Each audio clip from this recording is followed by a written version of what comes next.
Good afternoon, everyone, and welcome back to day 2 of Innovate South.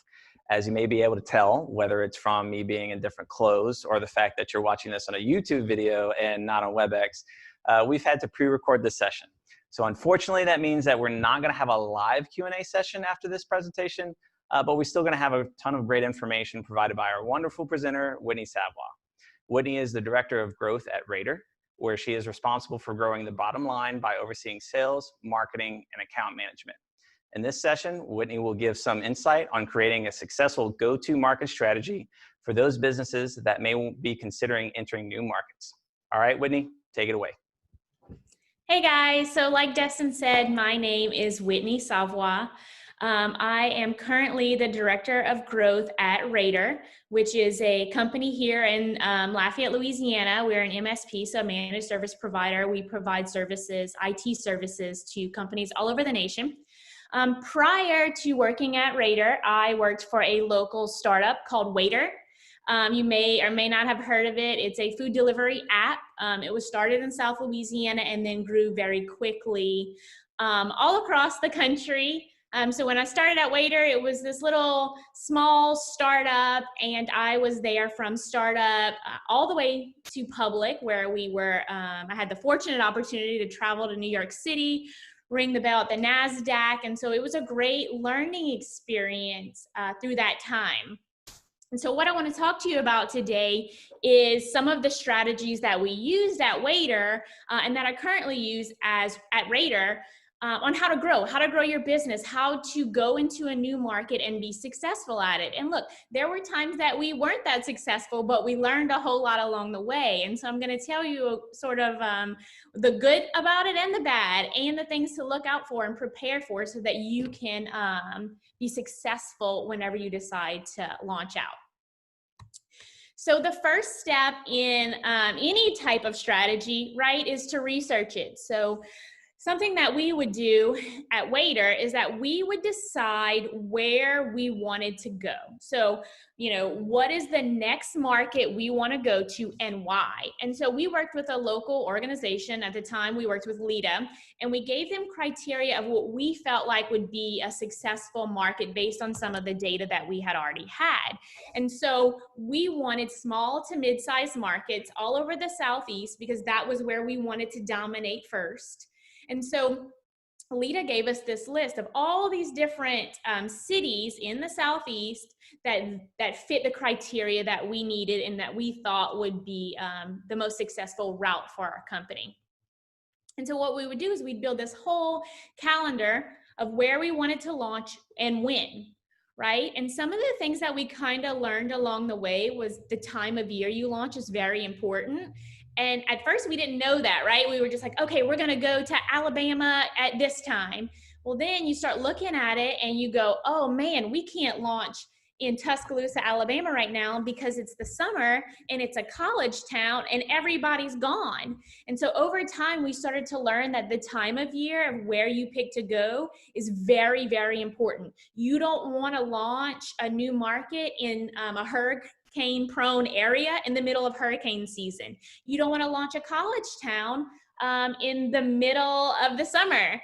You don't want to launch a market in, let's say, Lafayette, Louisiana, in the middle of a huge festival that's going to close off a bunch of streets, depending on your product, obviously. But you want to take in consideration all the things going on in that market when you're building out the where you want to go and the when. Another thing that's very important when determining where you want to go is the competition.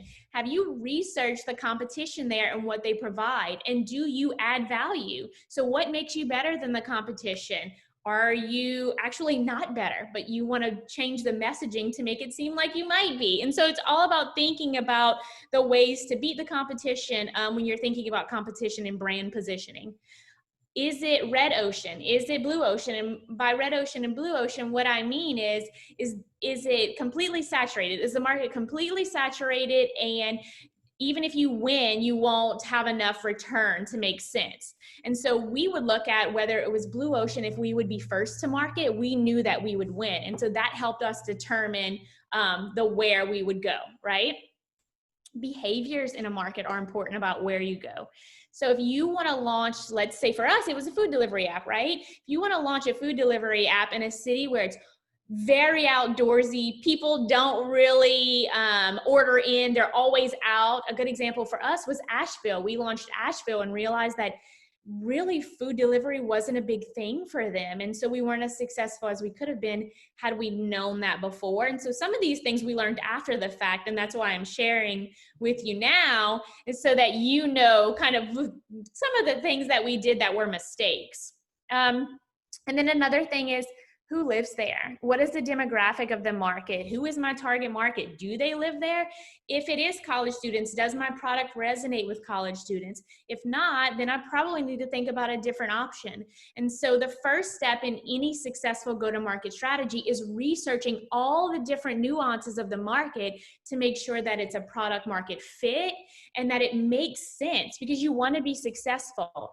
And look, there's times where you're going to make a mistake. The important part is to learn from it so that you can be more successful the next time. So the next step in the 7 steps to successful market launch is how you're going to pay for it, right? You need to look at your budget and make a realistic budget on what your company can afford to pay for a market launch. Whether you're a startup, whether you're a big corporation, you've got to decide what makes the most sense. And that's all about the return, right? And so how much money do you have, and how much of it are you willing to spend, and what is your goal? You can be effective truly no matter what your budget is. At Waitr, we would start with a very small budget. In the beginning, we were a startup. There wasn't very much money. And so this may not be very like HR compliant, but we would pile a bunch of people in an Airbnb and walk the streets with a piece of paper telling people, here's what Waitr is, download the app.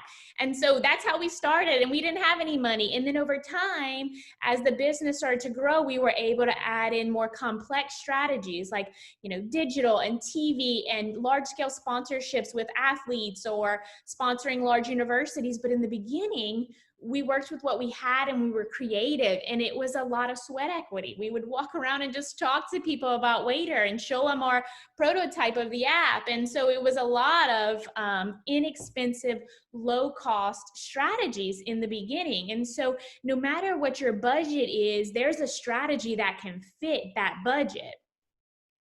So the next thing you want to do is you want to set the goal, right? And so it's important that when you set a goal that everybody knows the goal and that it is visible. And so what we would do is we would say, okay, we want to have X amount of orders by launch date. And everybody knew what that number was, and we were all working towards that number, and we would celebrate when we hit it. And so it's important that not only do you have a goal, but that everyone knows the goal, and you're like, oh, that's simple. But sometimes when you're moving very fast and you're launching a market, communication can get lost. So make sure you are communicating what the goal is, what the expectation is, and make it visible. Every single day we had a communication tool that we used, and we were posting the numbers so that everybody could see how close we were to hitting our goal. And if we were really close to hitting our goal, it pushed you. You wanted to go over the goal. Even if you were far away from the goal, it was like, oh man, we got to catch up. We got to change things. And so we would always look at the goals, and we were measuring every single day and determining how we would move forward based on how close we were to that goal, because results matter. That's the whole point of this, right? You want to get results. And so it's very important that they are measurable and visible. You cannot build any type of strategy unless you know what your end goal is. You don't build a strategy without knowing what you're trying to achieve. And I think sometimes we get excited and we're ready to grow, but we're not thinking about the end goal. So always keep the end goal in mind whenever you decide how you're going to do things. And so the next step is to build the strategy. So this takes the longest, right? This requires you working with different departments. And so at Waitr, it was myself working with the sales department and the operations team, because part of the strategy was making sure that we had enough drivers. Did we have enough restaurants in that market? And so it's kind of every department working together.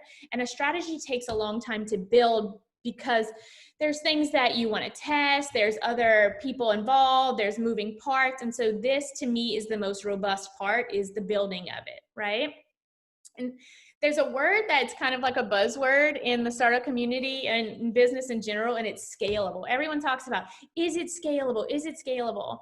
And what I've learned is that there are going to be pieces of a strategy that are scalable, but there's also pieces that may not be scalable, but they're very, very valuable. And so you need to weigh scalability versus the value that that practice brings. And so there were things that we did that weren't necessarily scalable, but they added so much value and they got us to the goal that we were trying to get to, that we would add them into the strategy.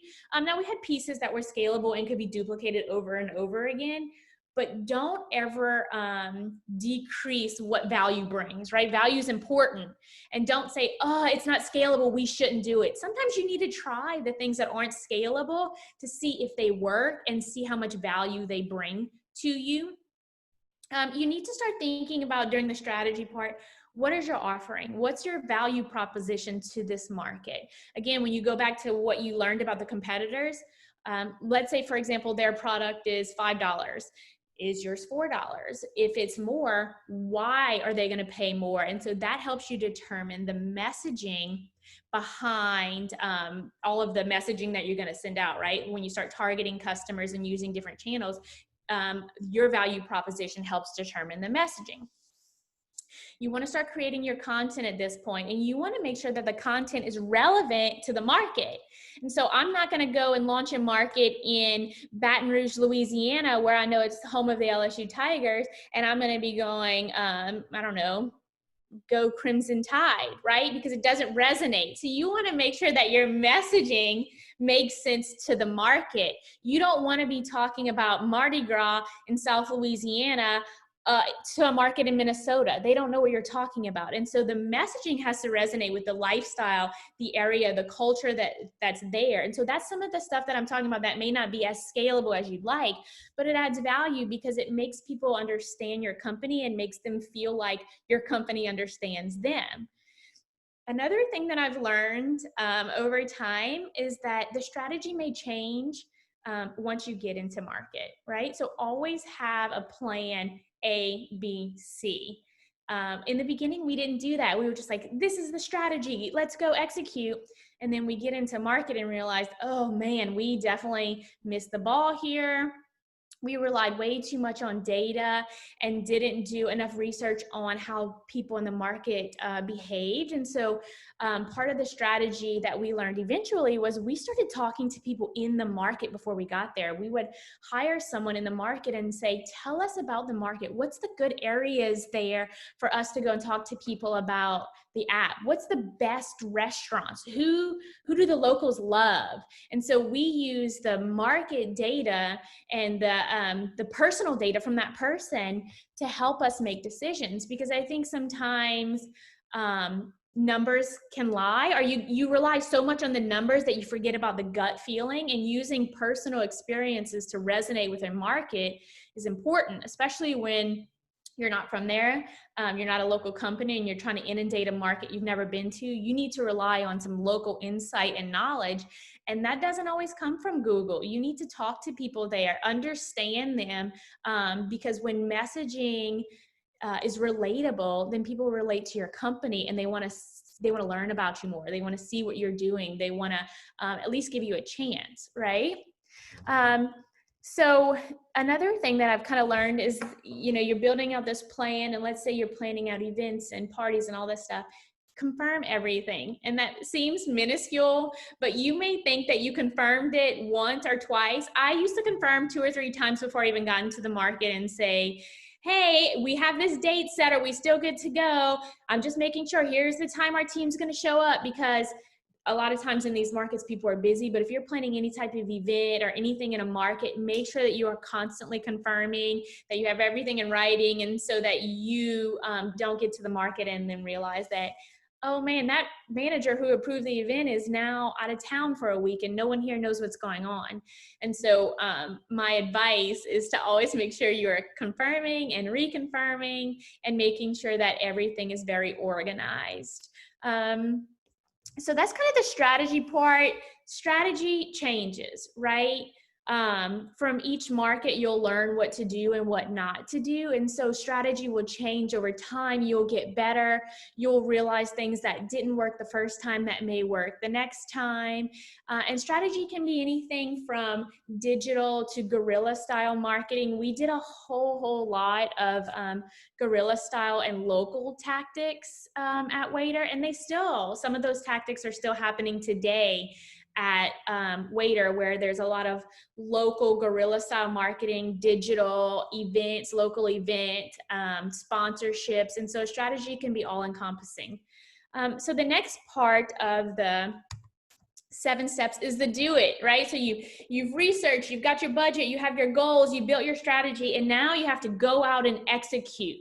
Okay, so that's making sure your digital is up and running and it's targeted to where you want it to be targeted. So that's double checking and making sure everything is ready to go.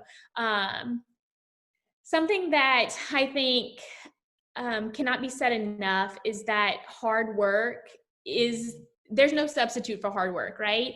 And so a lot of people have asked me in the past, how did Waitr grow so quickly? And the truth is, we had a lot of people working very hard. So there's no substitute for hard work. No matter what your strategy is, your budget, whatever, if you are working hard, I'm not going to say I'm guaranteeing that you'll be successful, but I can guarantee you won't be successful if you don't work hard. And so working hard is so important, and having the right people in the right places who are really involved and want to help your business grow, whether that's you or a team or whoever. You've got to be passionate about what you do, because when you're passionate and you're out and you're talking to people about your product, they feel that passion and they want to be a part of something exciting. And so my advice is to find the people that want to work hard for your business and treat them well. And then you go out and work hard and lead by example.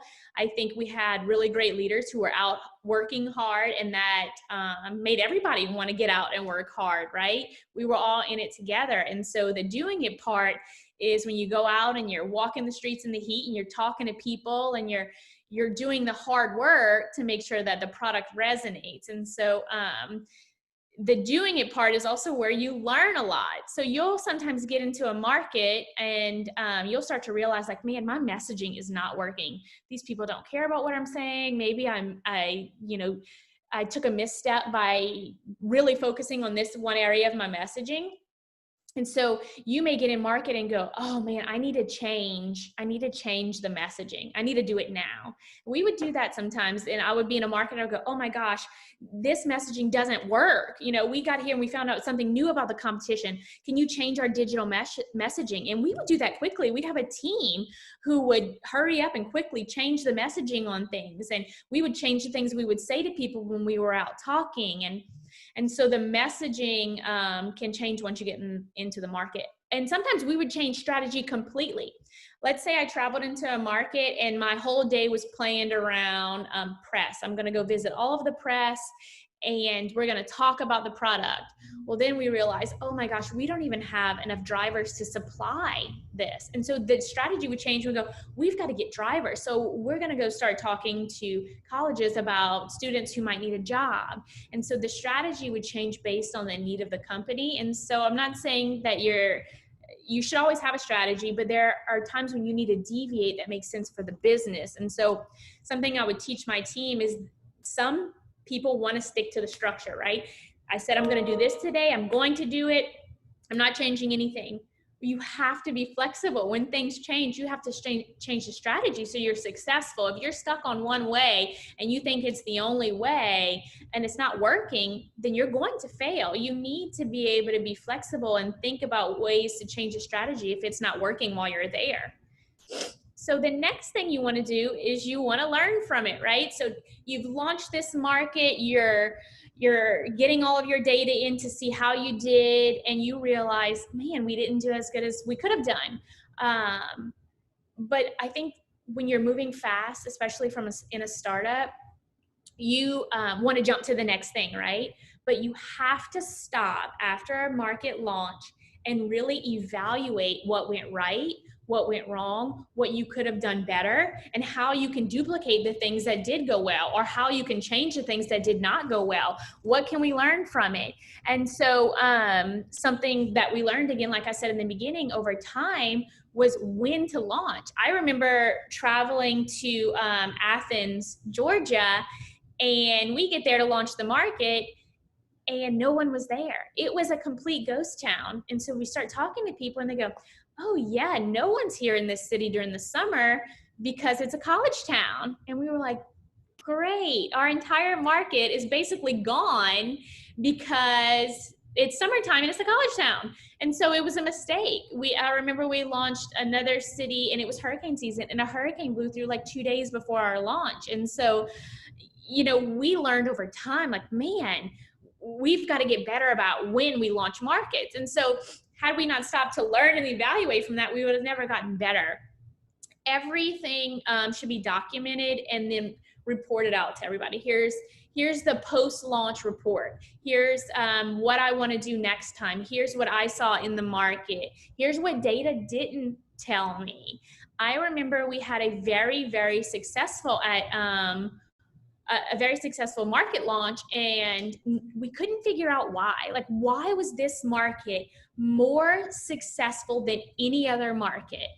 And so after a while of researching and going back and really thinking about it, we realized that we had one person in the market who was a restaurateur who had an email list of 30,000 locals.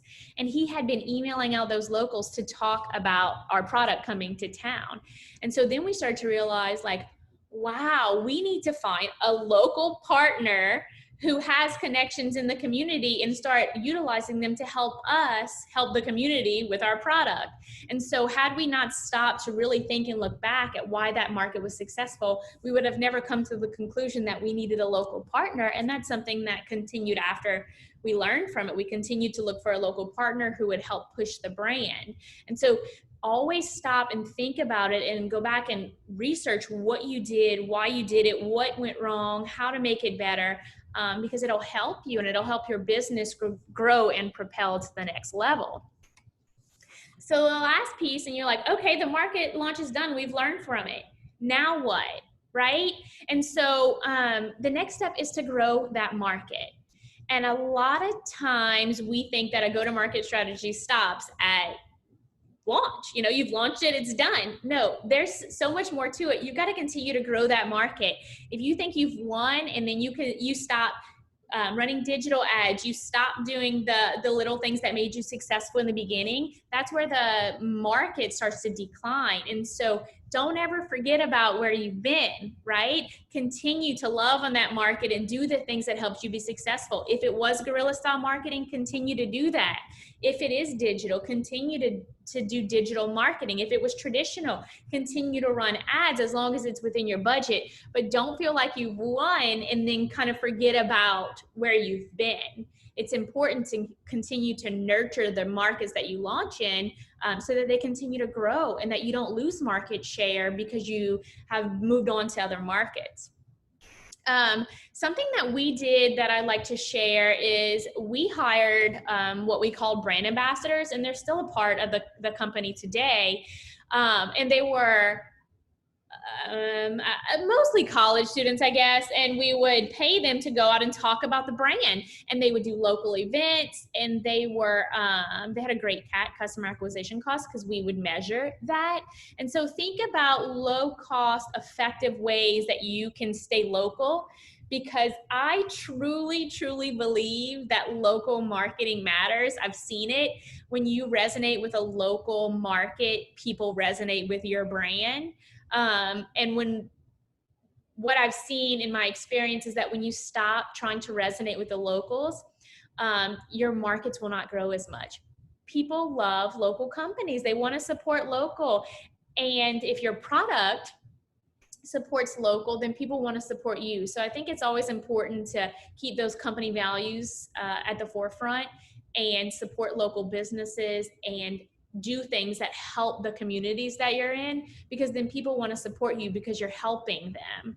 And so that's very important to me, and I think it should be important to anybody's marketing strategy. Digital, Digital is very important, but I think you have to be wise about how you spend digitally, because you can be spending a whole lot without a whole lot of return. And so measuring digital is very important, making sure you're using the appropriate platforms and that your messaging makes sense. So A/B testing your messaging just to go like, oh, this didn't work, this worked. A/B testing is very important. What else? Let's see. Another thing that we used that was semi-successful, it just kind of depended, was billboards placed in specific locations. And so traditional obviously is radio, TV, billboards, that kind of thing. And so if you're looking into billboards, they are a little bit more expensive. You need to make sure that they're strategically placed. Are they placed in an area where there's a ton of traffic? What does the message on your billboard say? Is it a bunch of little letters, and does it not resonate? And so making sure that your billboards have big words that resonate and not a bunch of tiny words and things that wouldn't make sense to the community. And so changing your messaging to make sense for the community is always very important. And then I guess the last thing that I'll say is that you've got to learn from everything that you do. If you aren't learning, you aren't growing.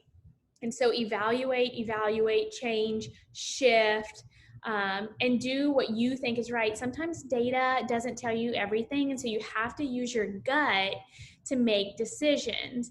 And so that's something that we would do a lot, is we would make gut decisions. And sometimes they worked out and sometimes they didn't, but we always learned from it. And so my advice is that just go out and do the hard work that it takes to launch these markets, but always learn from it.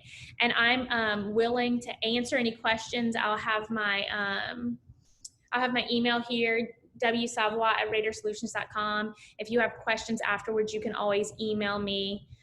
Destin, do you have any questions you'd like to go over now?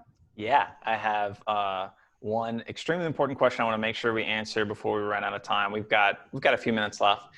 But in my experience, I've met with a lot of startup founders and small business owners who understand that having a go-to-market strategy is paramount, but they just don't feel like they have a big enough budget or any budget to make it work. So if someone in that position came to you, what would you recommend?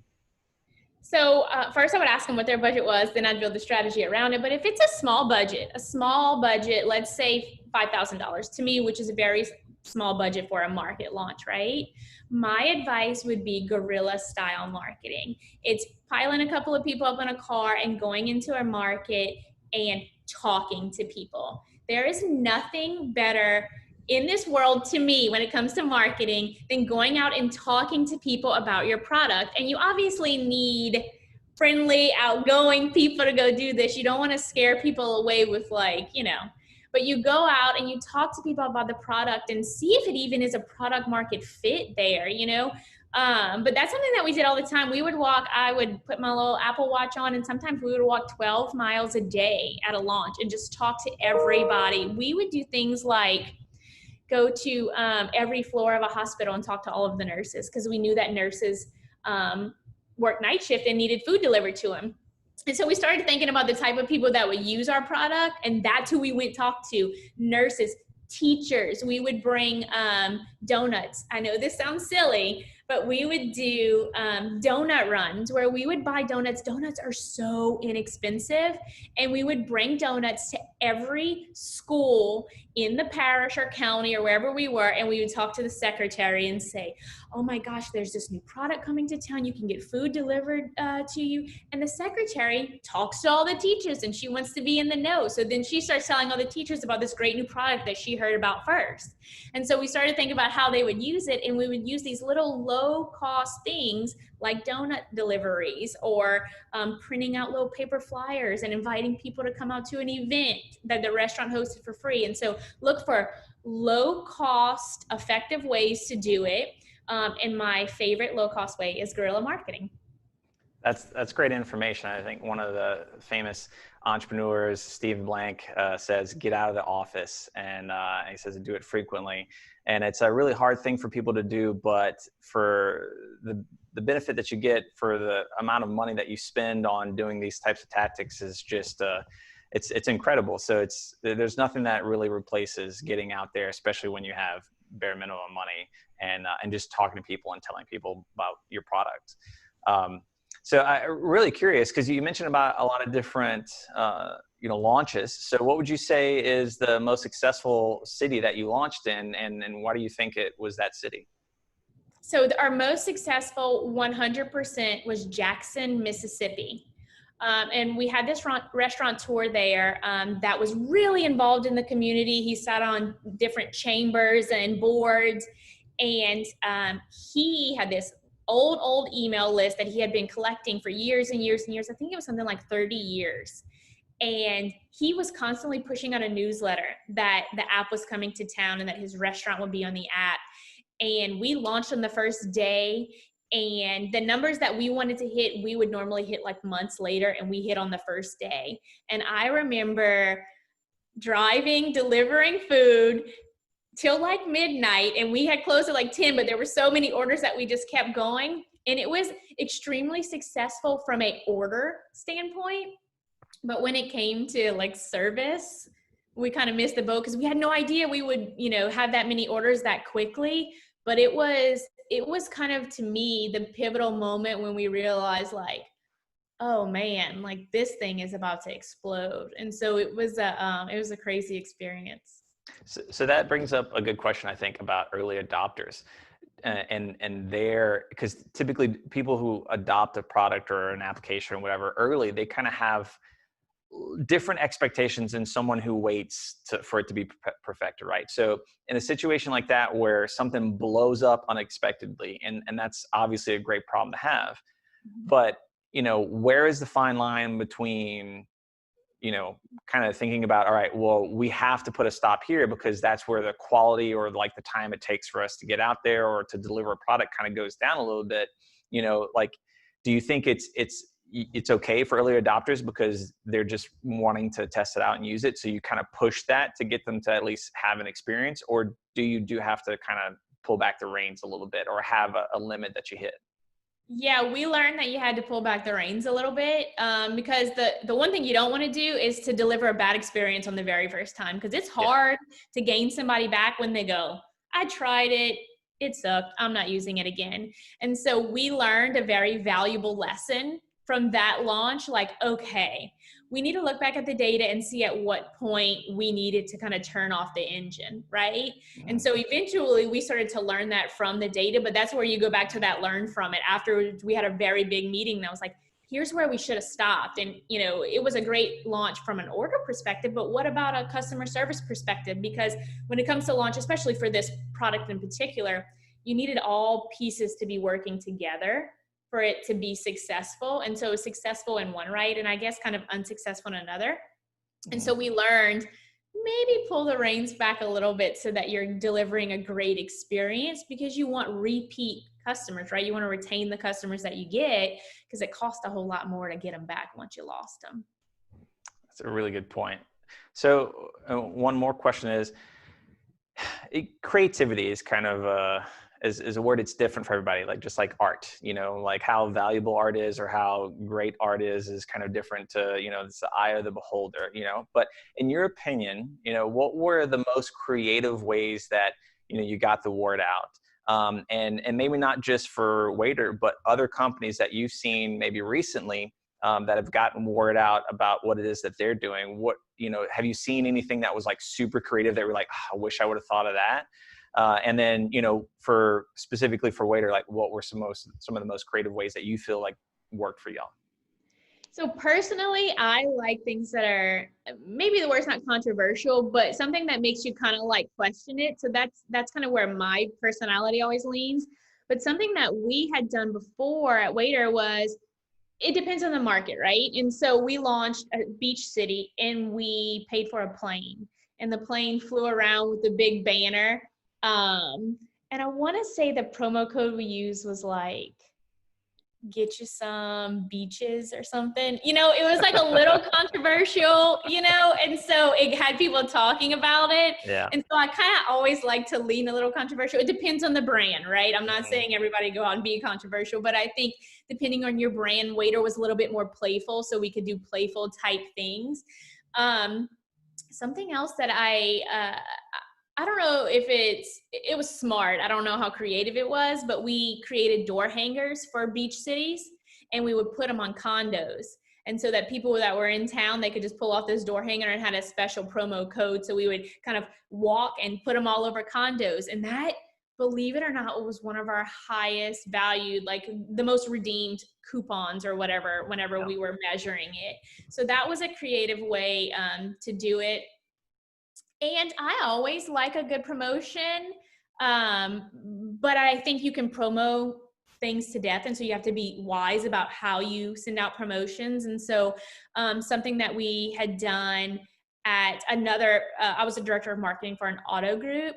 We actually gave away a vehicle, and that was a really cool promotion. And so you had to come in and register, and so we got people on the lot. That was the goal, right? We wanted people on the lot to see the vehicles. And the press picked it up because we were giving away a car, and we were giving away a car to a student. And it was for every A you got on your report card, your parent could come in and put your name into a bucket. And then we gave this vehicle away to one student. And we traveled to all of the schools in the parish with the vehicle and had Mhm. pep rallies and got people really, really excited about the fact that one lucky student who had been excelling in school and really trying to get A's, it might have been A's and B's in their report card, got their name into a drawing, and they won the vehicle. And so that was a really fun, creative promotion. But I think getting out in the community and talking to people, again, I keep saying that, but that's important. And when we went through those little pep rallies and stuff, there was always press. The teachers were talking about it. And so it created a buzz. And I think creating a buzz is important, a positive buzz, right? There's Yeah. got enough negativity in the world. Let's create a Yeah. positive, fun buzz around your brand. Yeah. I think that the grading one for the automotive, promotion was fantastic, because that's an experience that I think even today, a lot of kids, or young adults are experiencing with their families is, hey, you make good grades, you hit these marks, you hit these milestones, I'll help you buy a car, so they're already kind of experiencing that with their family, and then it just kind of adds to that experience already. Yep. So it's a concept that's pretty easy, but it also promotes like a really good cause, like education, and purpose. And I think those sort of things are a good way to, kind of like you mentioned earlier, give back to the community, get involved in community, and show that you care about the community, because you're promoting something really good that helps build the community, not just trying to give something away for free, but what you're doing causes a good effect, that lasts over time for the community. So I think that's a really great example as well. Um, I think giving so back is important. Giving back to the communities that you're going to be involved in is so important. And I get that not every brand has the budget to do that, but when you do, if you do, I absolutely believe that it's important to be involved in the communities that you're trying to inundate. yeah, absolutely. Probably at least top five For things sure. that I would tell any startup or any company that's just starting out, small business or not, get involved in the community, because that's one of the best ways to get that word of mouth out there.